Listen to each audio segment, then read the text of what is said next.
अभी हम लोगों ने प्रोफेसर सुदेश पचौरी जी को सुना।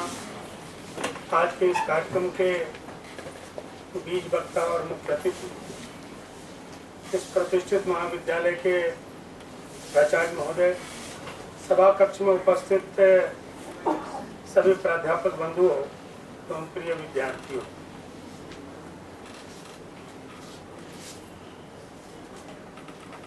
बीज वक्ता इतने वरिष्ठ प्राध्यापक ने दिया है, बहुत सारी बातें आ गई, काम कुछ आसान भी हो गया। विचार के बहुत सारे बिंदु आ गए। मैं सोच रहा था कि जो छूटा है उस पर चर्चा की जाए, वो अभी सूत्र रूप में आया। हिंदी साहित्य के इतिहास में 300 वर्षों का कालखंड तो निर्धारित कर दिया गया भक्ति काल, 14वीं शताब्दी के मध्य से 17वीं शताब्दी के मध्य तक। प्रोफेसर पचौरी जी कह रहे थे कि अभी भी चल रहा है, लेकिन इतिहास की दृष्टि से भी पूरे रीति काल में 200 वर्षों तक भक्ति कविता लिखी है। उनकी गिनती कालखंड की दृष्टि से नहीं, रचना के विषय वस्तु की दृष्टि से हम भक्ति काल में परिगणित करते हैं। संत रज्जब रीति काल में लिख रहे थे। सुंदरदास का अधिकांश लेखन रीति काल में हुआ। घुड़कुड़ा की पूरी परंपरा गुलाल भिखादास और बड़े कवि बाद के पलटू दास कालखंड की दृष्टि से रीति काल में भक्ति कविता लिखने वाले कवि हैं। तो जब ऐसे गिनती करेंगे तो 500 वर्षों तक भक्ति कविता लिखी गई। द्विवेदी जी की चर्चा हुई, 12 आने हिंदी साहित्य का वैसा ही रहता भक्ति साहित्य का। 4 आने को भी कोई हिसाब नहीं देते, तो इस्लाम के प्रभाव के कारण उस 4 आने की चर्चा ही नहीं करते। हम जोड़ लेते हैं कि वह 4 आना इस्लाम के प्रभाव के कारण है। उसको हम अन्यत्र भी जोड़ सकते हैं जहाँ कुछ संभावना दिख जाए। सुधारवादी आंदोलनों में देख लें, उस युग के बौद्धों के प्रभाव के रूप में देख लें, व्यक्ति के भीतर की जागरूकता के रूप में देख लें। जब आचार्य रामचंद्र शुक्ल लिख रहे थे तो ब्रज और वल्लभाचार्य का बहुत संबंध है, और वल्लभाचार्य की पंक्ति शुक्ल जी के ध्यान में रही होगी निश्चित रूप से। जब वो चर्चा कर रहे थे तो मिलक्षा क्रांतेषु देशेषु, और मार्ग कोई एक नष्ट नहीं हुआ। एक आचार्य संतों ने कहा है, सर्व मार्गेषु नष्टेषु कलौ च खल धर्मिणि पाखंड प्रचुरे लोके कृष्ण एव गति। पाखंड का विरोध संतों ने किया। वल्लभाचार्य भी कह रहे हैं कि पाखंड प्रचुर लोक हो गया, और कड़ाई से कहा, हिम्मत से कहा, मिलक्षा क्रांतेषु देशेषु पापैक निलयेषु च सद पीड़ा व्यग्र लोकेषु कृष्णेव गतिर्मम। समर्थ रामदास की चर्चा हो रही थी। संत शिवाजी के साथ खड़ा है। संत को क्या जरूरत है? भक्ति आंतरिक चेतना को उल्लसित करती है, ईश्वर से मिलाती है। तो संत अपना हाथ शिवाजी के ऊपर क्यों रख रहा है? इस संत को प्रातः काल सूर्यार्घ देने के लिए, आचमन करने के लिए पवित्र जल तो चाहिए। वो कौन सी नदी है मुगल काल में जिस नदी का जल पवित्रता के साथ बह रहा था, और नदी का जल पवित्र बचा ही नहीं। आज प्लास्टिक से अपवित्र होगा, छोड़े हुए वस्त्रों से होगा, तब रक्त के कारण नदी का जल अपवित्र है, तो संत को आचमन करने के लिए शुद्ध जल की प्राप्ति नहीं हो रही है, तो शासक के साथ खड़ा होता है कि हमारा नैतिक समर्थन तुम्हारे साथ है। और ये स्थिति शिवाजी और रामदास के खड़े होने के पहले 400 वर्ष पहले हो गई थी। वल्लभाचार्य कहते हैं कि गंगा आदि तीर्थ वर्येषु दुष्ट रेवा वृतेष्व तिरोहिताधिदेवेषु कृष्णेव गतिर्मम। गंगा आदि यमुना सरस सरजू सब जोड़ लीजिए, इन नदियों के प्रवाह का जल अपवित्र है, अपवित्र आज भी है। दोनों की अपवित्रता का बोध अलग है। तब मनुष्य के रक्त से अपवित्र है, आज दूसरे ढंग की गंदगियों से पवित्र है। अब कोई कह सकता है अपवित्रता तो अपवित्रता है, खून बह रहा है चाहे मल बह रहा है, दोनों बहने की क्रिया है। ऊपरी धरातल पर इससे क्या फर्क पड़ता है? रक्त भी शरीर से निकलता है और मल भी शरीर से निकलता है। तो केवल भौतिक और बाह्य दृष्टि से जब हम सोचेंगे तो रक्त के बहने में और मल के बहने में फर्क नहीं करता। भक्ति की चेतना भारत में फैली तो ये हमारे भीतर की चेतना है। इसलिए वल्लभाचार्य की बात अपनी जगह पर ठीक है, द्विवेदी जी की बात भी अपनी जगह पर ठीक है। जिस आंदोलन की चर्चा हम 500 वर्षों में करेंगे और जिसमें कवियों की संख्या 1000 से अधिक, 500 वर्षों तक जो साहित्य लिखा गया और आंदोलन तुलसी, सूर, कबीर, जायसी, मीराबाई के होने से नहीं है। यह आंदोलन इसलिए है कि ऐसे बहुत से लोग लिख रहे थे जिन्हों के 2 पद, 4 पद, 6 पद मिलते हैं, आम जनता के भीतर से लिख रहे थे। आज की भाषा में सड़कों के लोग थे। इसलिए यह आंदोलन है। नेतृत्वकर्ता के रूप में, केंद्रीय व्यक्तित्व के रूप में इनको हम देख सकते हैं। तो जहां 1000 लोग लिख रहे हैं तो निश्चित रूप से 50 प्रकार की विचारधाराएं, 50 सिद्धांत हमको कहने सुनने के लिए मिल जाएंगे। इतनी बातें कही गई हैं तो सबको कहने सुनने के लिए, अपनी बात कहने के लिए इसमें जगह है। और कहने वाले भी एक प्रांत के नहीं है, भारत भर के लोग हैं। तो भारत भर के लोगों को अपनी बात कहने की गुंजाइश है। समाज की आवश्यकता क्या है, कहाँ हम देश को, समाज को, अपने को ले जाना चाहते हैं, तदनुरूप हम इसमें से क्या ढूंढ सकते हैं। कितने को समाज ने 400 वर्षों में नकार दिया और स्वीकार कर दिया। बरसात के दिनों में नदी में बाढ़ आ रही है, चारों ओर जल है, और अभी अक्टूबर का महीना आएगा, नदी बहुत सारे छाड़न को दाएं बाएं फेंक देगी। उसके बाद यदि मल नहीं है तो एक निर्मल प्रवाह होगा। तो बहुत सारे मल फेंक दिए जाते। साहित्य में भी बहुत सारी चीजें बाहर होती भी रहती है। कई बार प्रासंगिक चीजें भी बाहर हो जाती हैं, जिनको ढूंढ करके एक निश्चित कालखंड के बाद हम लाते हैं।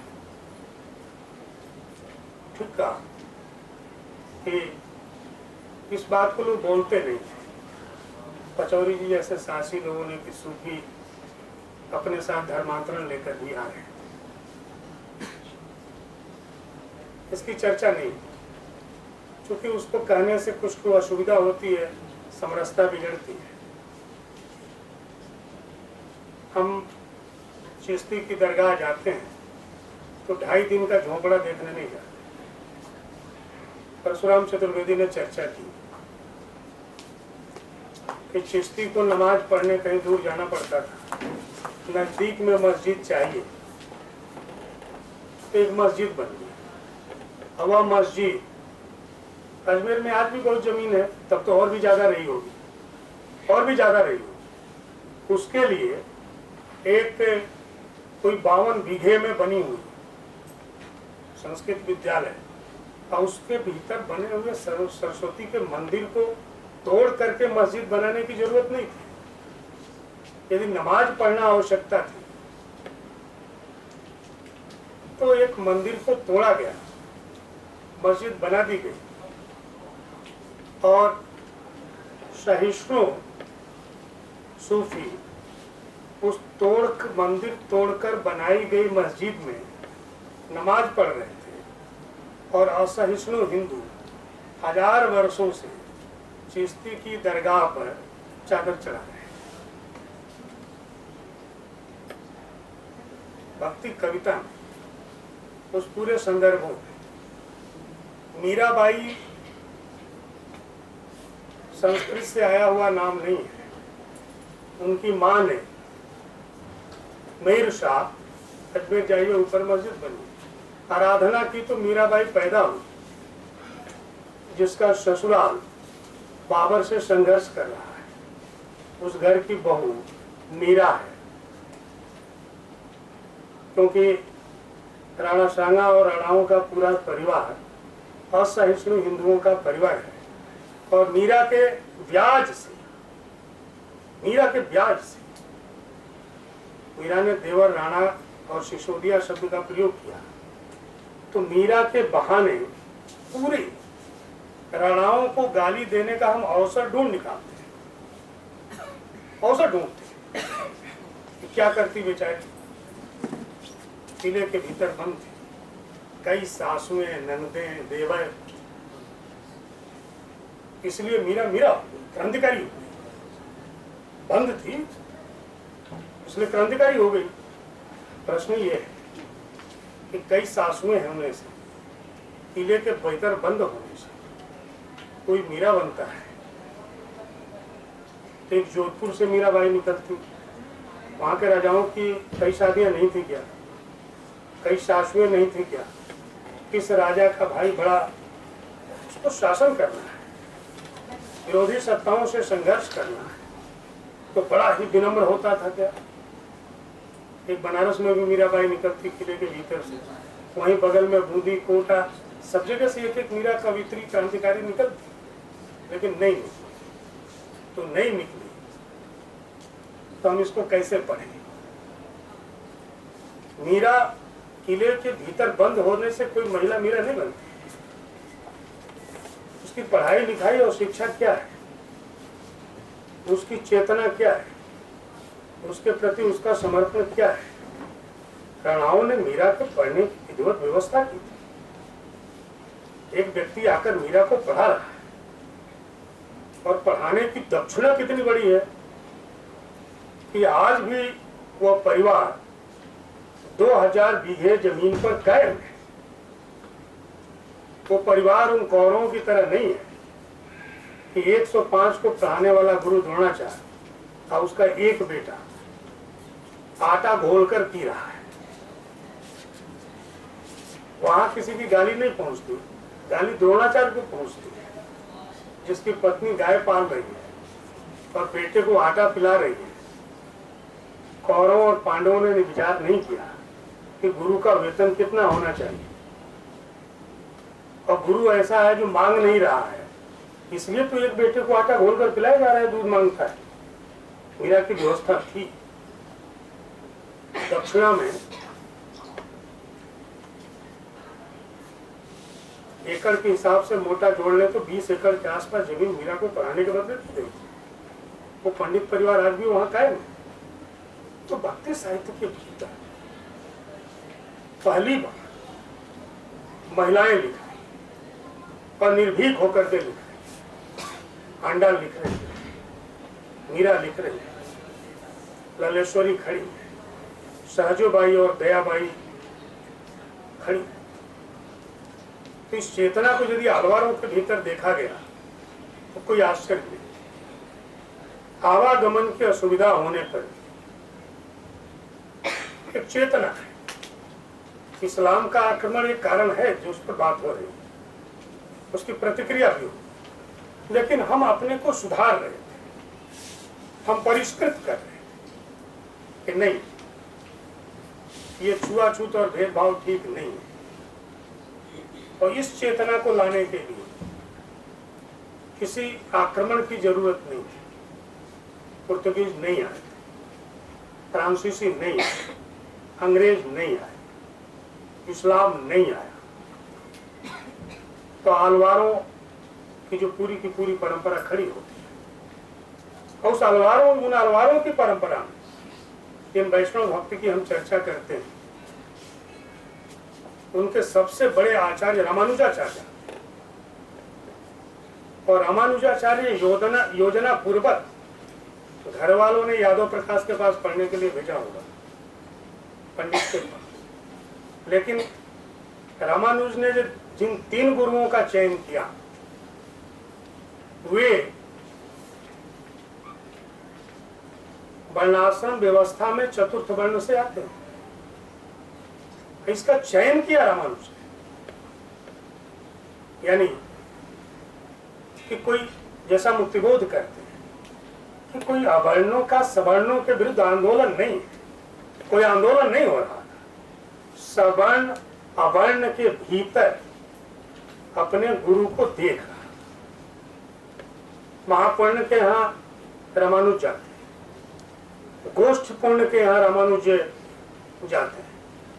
मंत्र गोपनीय रखा जाता है, किसी को नहीं दिया जाता है, ये ब्राह्मण का ज्ञान नहीं है, ये उनके चतुर्थ वर्ण के गुरु का ज्ञान है कि ओम नमो नारायणाय जो मंत्र है, बेटा तुम इसको अपने पास रखना, इससे तुम्हारा भला होगा।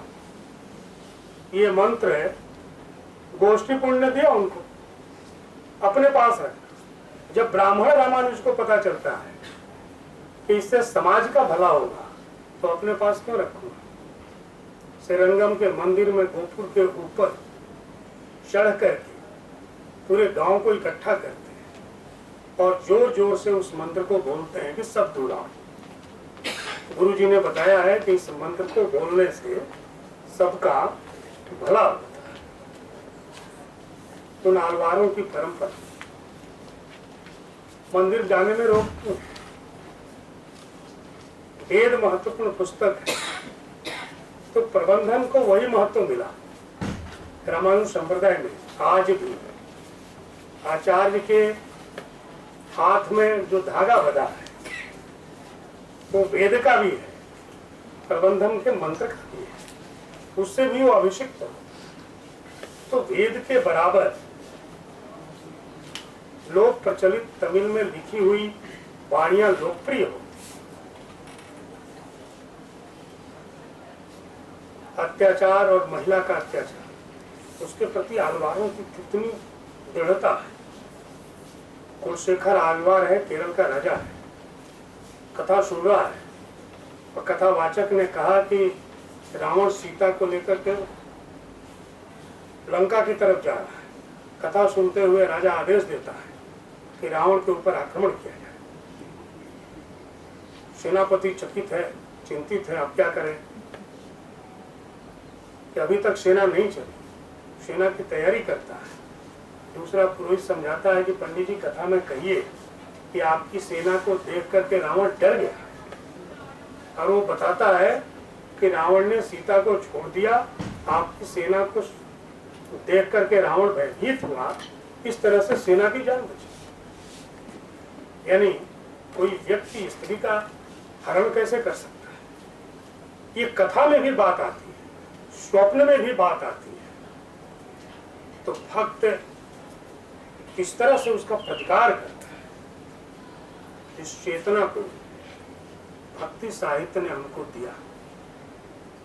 लोग अबला सबला को नहीं समझ रहे हैं, इस पर संतों की प्रतिक्रिया है। जहां विरोध है वो माया के अर्थ में है उन पंक्तियों को ज्यादा उद्धृत करते हैं, उसी को पढ़ते हैं। सर ने ठीक कहा कि रामचरितमानस पढ़ लो, पढ़ने को छोड़िए। मैं पूछ लूँ कि हमें से कितने लोगों ने कबीर बीजक को देखा है? कबीर पर गोष्ठी है, विद्यार्थियों को नहीं, देश भर में हमने तो पूछ लिया है कि कितने प्रोफेसरों ने कबीर बीजक को देखा है। कुछ लोग झूठ बोलते हैं तो प्रकाशक का नाम पूछता तो कहाँ वाला एडिशन देखा आपने? कबीर बीजक में क्या है? तो साकी शब्द रमैनी है, और क्या है? तो दोहे, जहां साखी को दोहे लिख दिए गए तो दोहे। कबीर ने और क्या लिखा है तो मालूम। हमने क्या पढ़ाया? हमने यानी हम प्रोफेसर्स ने आजादी के बाद से अपनी बात को पुष्ट करने के लिए कि कबीर के यहाँ कर्मकांड का विरोध है। कबीर का मिलता कितना है तो पढ़ाएंगे कि लगभग 5000, प्रमाणिक और अप्रमाणिक मिलकर के 5000 मिलता है। ये कर्मकांड के विरोध वाले कितने हैं? कितने? 10-11 संकलन जो कबीर के प्रकाशित है उनको इकट्ठा करें और देखिए कि कर्मकांड के विरोध में कबीर ने कितना लिखा, तो पता चलता है तो 50 से 91 नहीं होता, तो लगभग 4500 में कबीर कह क्या रहे थे? बाकी में कबीर क्या कह रहे थे उसको कब पढ़ा जाएगा? कबीर भक्ति की बात कर रहे थे, तो भक्ति तो एक कुछ सांप्रदायिक और लिजा और त्याज और कुछ इस तरह की चीज है, तो उसको पढ़ना है। कबीर दर्शन की बात करते हैं, तो दर्शन तो दूसरी दुनिया की चीज है, इस दुनिया से दर्शन से तो दुनिया चलती नहीं है, तो उसको पढ़ना है। उलटवासी कह रहे थे, तो उल्टा ज्ञान पढ़कर क्या करेंगे? फिर योग की बात कर रहे थे, तो योग के विरोध में तुलसीदास की एक पंक्ति आ गई, उसको उद्धृत करके कि योग की क्या जरूरत है, शरीर मजबूत हो, ये तो बाह्य चीजें हैं, भीतरी तत्व तो मजबूत होना चाहिए। योग करने से तो शरीर स्वस्थ होता है, मन तो स्वस्थ होता नहीं। और अच्छे स्वास्थ्य की क्या जरूरत है, और संत और स्वास्थ्य का क्या संबंध है? योग केवल पिंगला पिंगला सुषुम्ना है, सहस्त्रार के कुछ आध्यात्मिक व्याख्या है। तो योग के विरोध में जो है उसको नहीं पढ़ेंगे, जो दर्शन है उसको नहीं पढ़ना, जो भक्ति है उसको नहीं पढ़ना, और जिन पंक्तियों से समाज समरस होता है उसको किनारे रखना, केवल वो रखना जो अधूरे कबीर को उपस्थित करता है। तो इससे कौन सी आत्मीयता होगी जब हम बार बार उद्धृत करेंगे कांकड़ पाथर जोड़ के? इसमें कोई, मैंने किसी मुसलमान को खुश होते नहीं देखा। और इस्लाम के विद्वान कहते हैं कि कबीर को इस्लाम का ज्ञान ही नहीं था। ताचड़ मुल्ला बांग दे, यानी मुल्ला जो भी आवाज दे रहा है या बांग दे रहा है, तो वो नमाजियों के लिए दे रहा है, खुदा के लिए नहीं दे रहा है। इसलिए पक्का है कि कबीर जो है निश्चित रूप से विधवा ब्राह्मणी के गर्भ से पैदा हुए होंगे और उनके भीतर का ब्राह्मण बोलता है, इसलिए वो कहते हैं कि मुल्ला बांग देता है। अब मुल्ला बांग देता है कहना संवैधानिक शब्दावली है क्या? कबीर के नाम पर हम कह रहे हैं। आज आप इन तरह की पंक्तियों को बोल सकते हैं क्या? बोलना चाहिए क्या?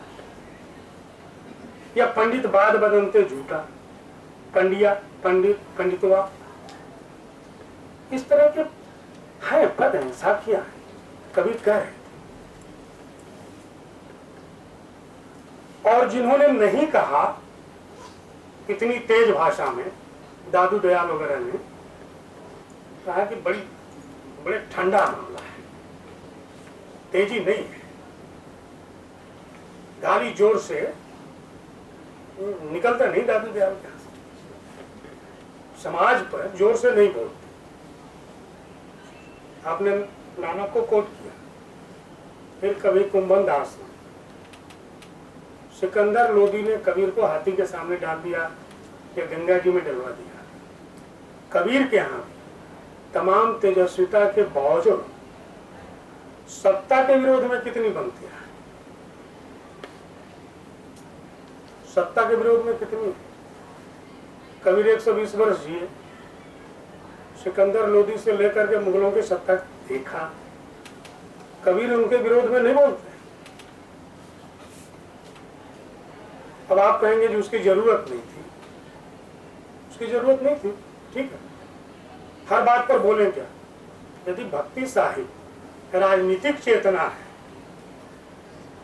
तो जो राजनीति कर रहे थे, जो लोग सत्ता पर बैठे हुए थे, उनके विरुद्ध कबीर के यहाँ से आवाज आनी चाहिए थी, दादू दयाल के यहाँ से आनी चाहिए थी, संत रविदास के यहाँ 2-4 पंक्तियां मिलनी चाहिए थी, नामदेव जी के यहाँ मिलनी चाहिए थी।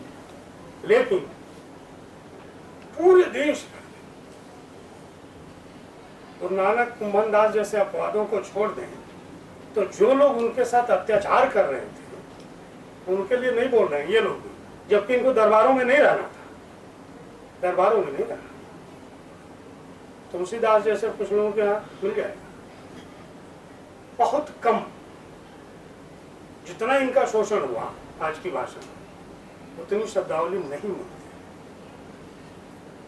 एक स्वतः स्फूर्त चेतना थी कि जो कुछ भी हम समाज में देख रहे हैं उसके विरुद्ध खड़ा होना है। ये आलवारों ने बोला नहीं, उनकी शिष्य परंपरा ने अपने जीवन में करके दिखाया और इसका असर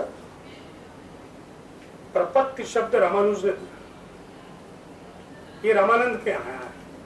रामानंद ये नहीं मानते कि रामानुज की परंपरा में हम आए, हम अलग से खड़े हुए, ठीक है, अलग से खड़े हुए, लेकिन सर्वे प्रपत्तिर अधिकारिणो मता, रामानंद कहते हैं कि भगवान की शरणागति का, शरणागत होने का सबको अधिकार है। तो रामानंद के समय तो मुगल नहीं आए थे, वो किसके दबाव में कह रहे हैं? ये उनके भीतर की चेतना है। ये जो छुआछूत बना रखा है ये गलत है। इसलिए सबको ईश्वर का शरणागत होने का अधिकार है जो उस ईश्वर को मानता है, और ये कथनी में नहीं है। कबीर जुला है, रैदास हरिजन है, सेन नाई है, पीपा जाट, धन्ना जाट है, पीपा क्षत्रिय है, और ये अहिंसा से चलेगा, ये अहिंसा से चलेगा। ये सारी मान्यताएं शस्त्र से नहीं चलेगी। शस्त्र चलाने वालों को अहिंसक, पीपा क्षत्रिय है, घाघरों में स्टेट है, झालावाड़ जिले में, वहां का राजा है, खिंची राजपूत है, रामानंद के शरण में आए। पूछा आपके सारे शिष्य तो कुछ न कुछ बनाना जानते हैं, स्वयं दाढ़ी बना लेते हैं, रैदास जी कपड़ा बुनते हैं, रैदास जी जूता बनाते हैं, धन्ना खेती करते हैं, मैं क्या करूं? तुम्हें क्या आता है? मैं तलवार चलाना जानता हूं। अब संत को वहां तलवार की क्या जरूरत है? कहा कि तुम सिलाई करना सीख लो, ये बहुत ही निरापद और अहिंसक कार्य है। पीपा जी ने दर्जी का कार्य सीखा। आप कभी जाइए उनकी समाधि के पास, आहू और काली सिंध नदी पर, तो राजपूत समाज के लोग जितना जाते हैं उससे अधिक दर्जी समाज वहां आता है। ये मानते हुए पीपा जी दर्जी थे। श्रमजीवी साधुता, साधुता श्रम के साथ जो कविता है, वो कविता कभी शिक्षा के ग्रंथों को पढ़ करके नहीं आई जो रीतकालीन कवियों ने पढ़ा। यहां पसीने से टकराकर शब्द बजते, इसलिए जो शब्दावली कविता के भीतर नहीं थी उस शब्दावली का प्रयोग इन कवियों के यहां मिला। गोबर का कीड़ा गोबर में रहता है, बाहर निकालो तो मर जाता। अब गोबर और गोबर का कीड़ा,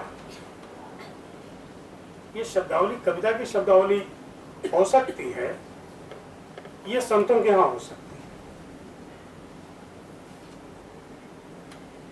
मैं चर्चा कर रहा था वैष्णव संप्रदायों की, तो तिरुवाय मोली नम्मालवार इसको आधार ग्रंथ के रूप में स्वीकार कर लिया गया वैष्णव संप्रदाय में, और रचयिता दलित है।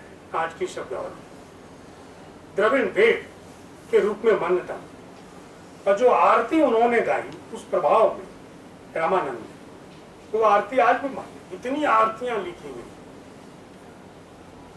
जैसे जन्म हो तो भय प्रकट कृपाला, और हनुमान जी की आरती हो तो आरती कीजिए हनुमान लला की, ये रामानंद की है। यानी हम आरती आज भी गाएंगे तो उसकी गाएंगे जो एक संत ने, एक आचार्य ने, और भक्ति काल के महत्व आचार्य ने हमको दी है। सगुण और निर्गुण उपासना के लिए, संघर्ष के लिए नहीं। सब विधि अगम विचार ही ताते, सूर शगुन लीला पद गावे। यह मजबूरी है। हर प्रकार से हमने उसको अगम विचार कर लिया, हम उसकी उपासना कर नहीं सकते, इसलिए हम लीला के पदों को गा रहे हैं। यदि हम वहां तक पहुंच सकते तो हमको लीला का पद गाने की जरूरत नहीं थी। तो मेरे लिए उपासना कठिन है। जो उस उपासना पद्धति से वहां तक पहुंच सकता है वो पहुंचे, लेकिन हमने विचार कर लिया सब विधि अगम विचार। अचानक हम सगुण नहीं होते, हर प्रकार से विचारा और लगा कि वो अगम है, इसलिए सगुण लीला के पद को गा रहे हैं सैद्धांतिक रूप से। तुलसीदास ने भी विरोध नहीं किया। अगुण ही सगुण ही नहीं कछु भेदा, उभय हरहि भव संभव खेदा। दोनों में किसी भी रास्ते से जाने से सांसारिक बाधाएं भव संभव खेदा, संसार के खेद दूर होते हैं। पारलौकिक दूर होते हैं कि नहीं ये अलग विषय है, लेकिन लौकिक सगुण और निर्गुण दोनों प्रकार से दूर होते हैं। उपासना के भीतर जो तमाम प्रकार के आचार विचार हैं वो इसलिए है कि शुक्ल जी कहते हैं कि रागात्मक अनुभूति है। रागात्मक अनुभूति है तो राग की अनुभूति कैसे होगी? राग की अनुभूति तो तब होगी जब कथा होगी, वार्ता होगी, पूजा है, चढ़ावा है, संगीत है, वाद्य है, भोजन है, आरती है। अब ये सब होगा ही नहीं तो भक्ति के भीतर रागात्मक अनुभूति कैसे होगी? कई बार डिप्रेशन में चले जाओ तो डॉक्टर कहते हैं कि ताली बजा करके भजन वगैरह गाने के लिए बोलिए।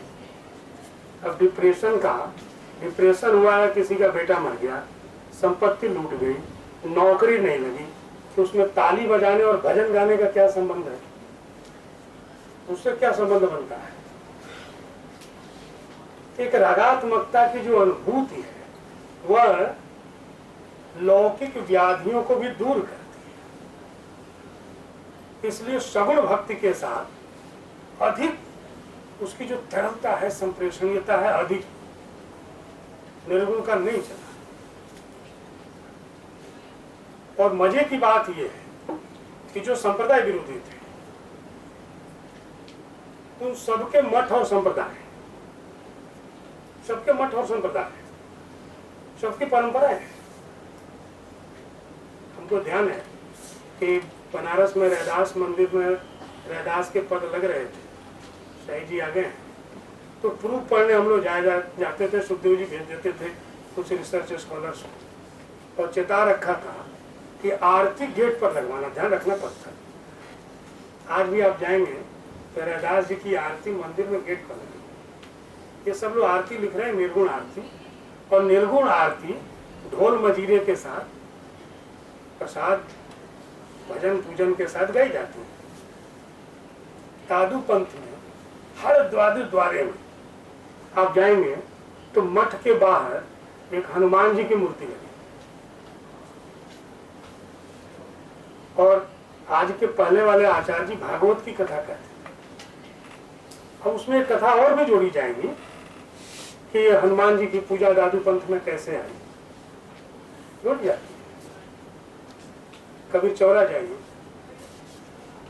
लहरतारा जाइए, तमाम अवसरों पर जाइए। अब आप कहेंगे वो विकृति आ गई है, चरणामृत तो बनता है ना, चरणामृत बनता है।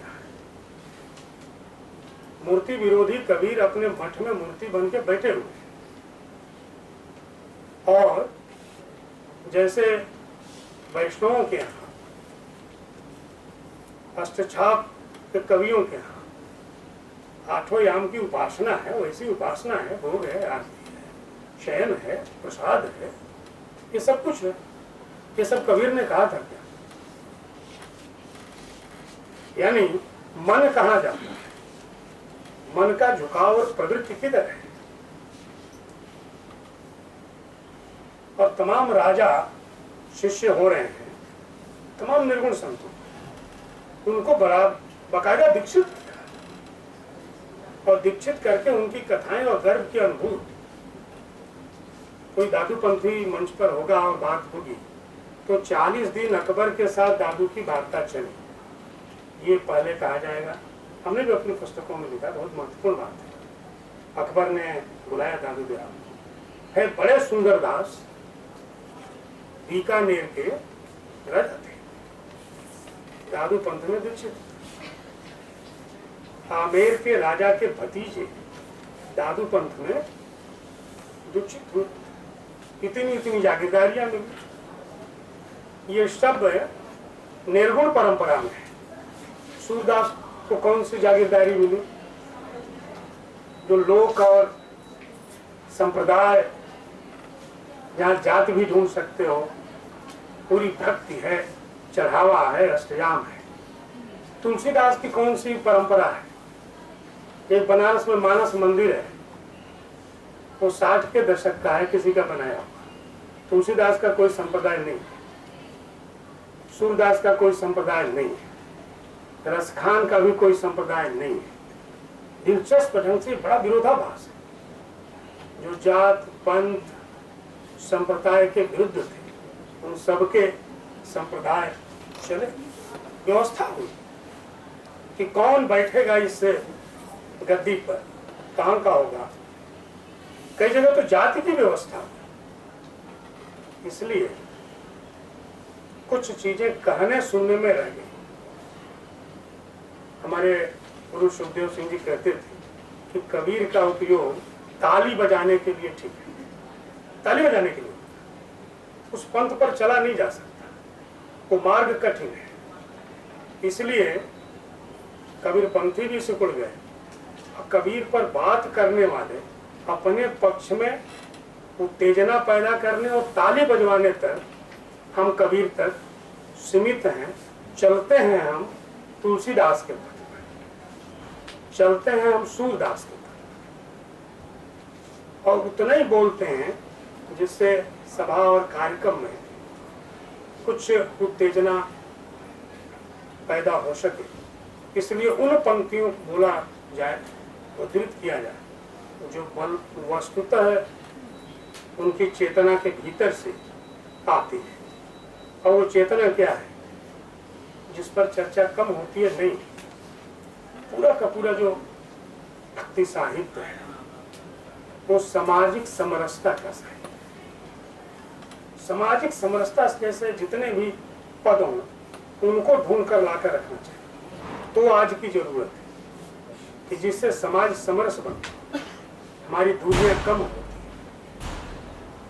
हमारे भेद कम होते, और उसके लिए इन्होंने व्यक्तिगत धरातल पर भी चिंता है।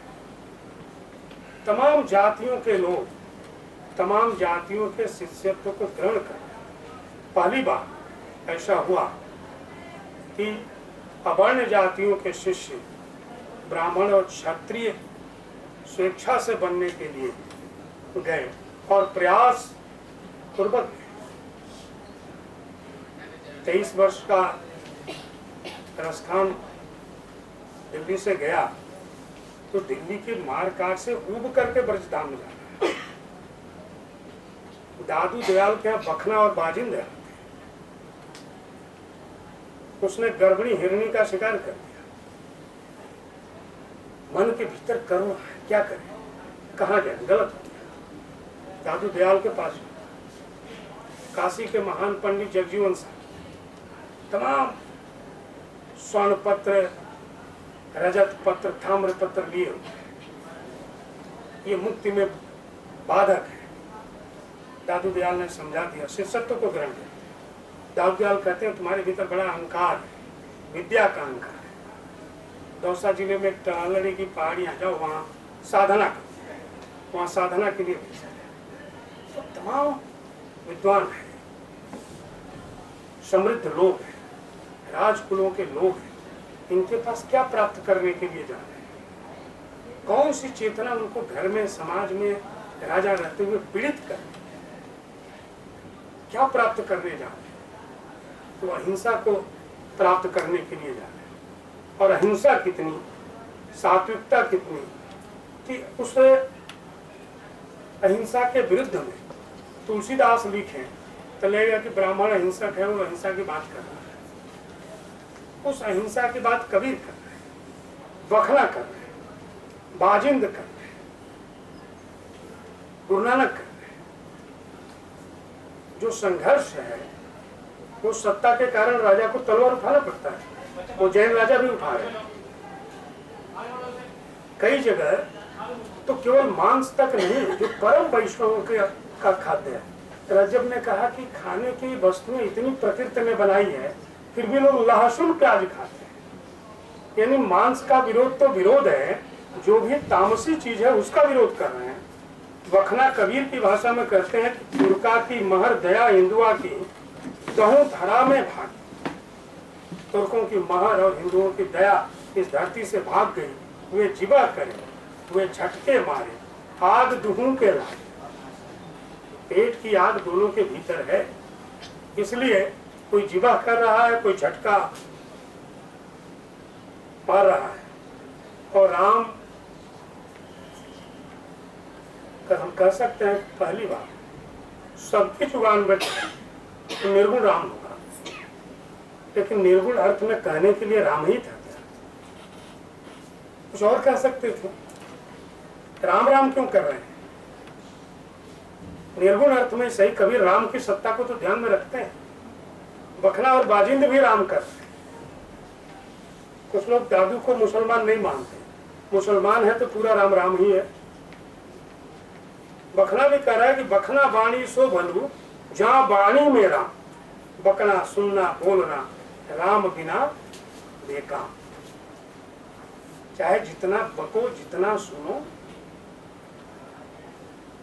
जितना गुनो, यदि राम नहीं है तो ये सब भाषण बेकार है। राम करता क्या है तो ये जानना हो तो वह कृष्ण करता क्या है, तो इसके लिए रास्ता शंकर देव ने असम में खोला। हिंदी साहित्य में कम चर्चा हो। शंकर देव ने कहा किरात, कछारी, खासी, गारो, मीरी, जवन, कंक, गोवा। यौनो आ जाओ, गारो, मीरी, खासी, कछारी सब आओ। शंकर देव की बात मानी गई तो आज ऐसी स्थिति नहीं होती।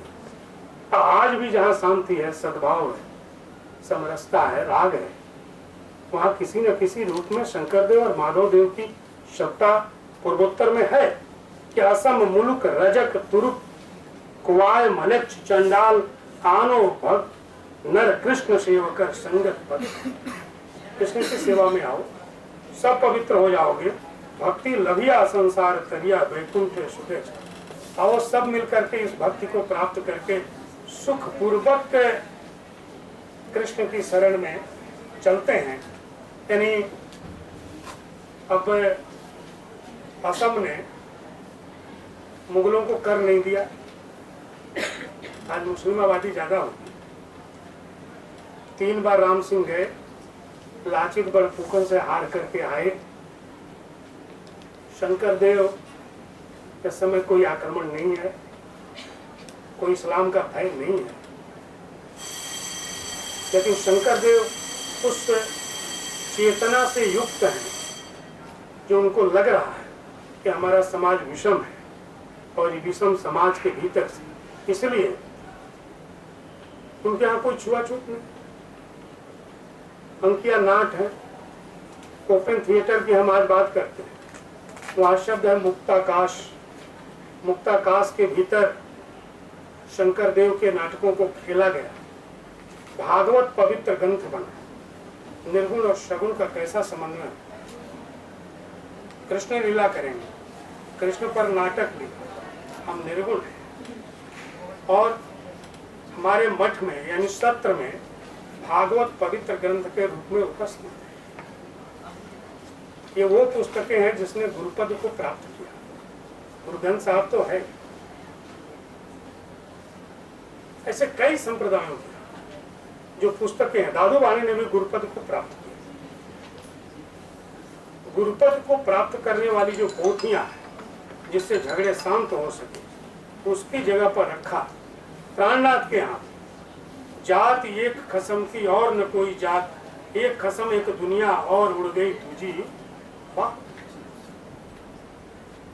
ईश्वर ईश्वर की समानता। इसलिए शंकराचार्य कभी अपदस्थ नहीं हो।